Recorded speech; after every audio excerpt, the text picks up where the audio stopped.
TV Telugu news నేను భువన details చూద్దాం. నాగర్ కర్నూలు జిల్లా కల్వకుర్తి మున్సిపల్ కేంద్రంలోని శివాజీ చౌక్ వద్ద బీజేపీ శ్రేణులు ప్రధాని మోదీ చిత్రపటం ఉంచి పాలాభిషేకం చేశారు. బీజేపీ నాయకులు తల్లోజు ఆచారి ప్రధాని చిత్రపటానికి నాష్టాంగ పాదాభివందనం చేశారు. కల్వకుర్తి మీదుగా రైల్వే లైన్ ఏర్పాటుకు నిధులు మంజూరు చేయడంపై ఆచారి హర్షం వ్యక్తం చేశారు. ఈ నిధుల కేటాయింపుతో ప్రాంతీయ అభివృద్ధి వేగవంతం అవుతుందని ఆయన ఆశాభావం వ్యక్తం చేశారు. ఈ కార్యక్రమంలో బీజేపీ నాయకులు కార్యకర్తలు పెద్ద ఎత్తున పాల్గొన్నారు.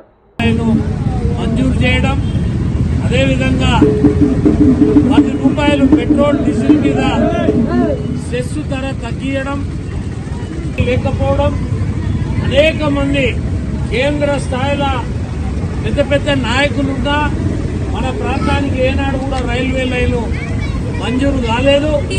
ఇవాళ నరేంద్ర మోడీ గారు సర్వే చేపించి డిపిఆర్ చేసి ఈ కాంట్రాక్టు పనులకు నిధులు మంజూరు చేసేటువంటి ప్రక్రియని కేంద్ర మంత్రి ప్రజలకు ఈ యొక్క రైల్వే లైన్ కు మాట ఇవ్వడం జరిగింది.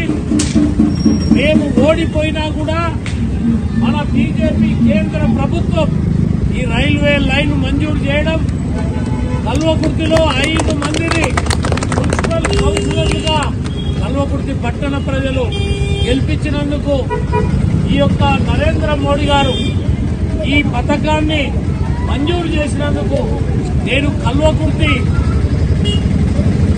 పట్టణ ప్రజల, నియోజక ప్రజల అందరి తరఫున నరేంద్ర మోడీ గారికి పాదాభివందనం చేస్తున్నాం. దాని తర్వాత పాలాభిషేకం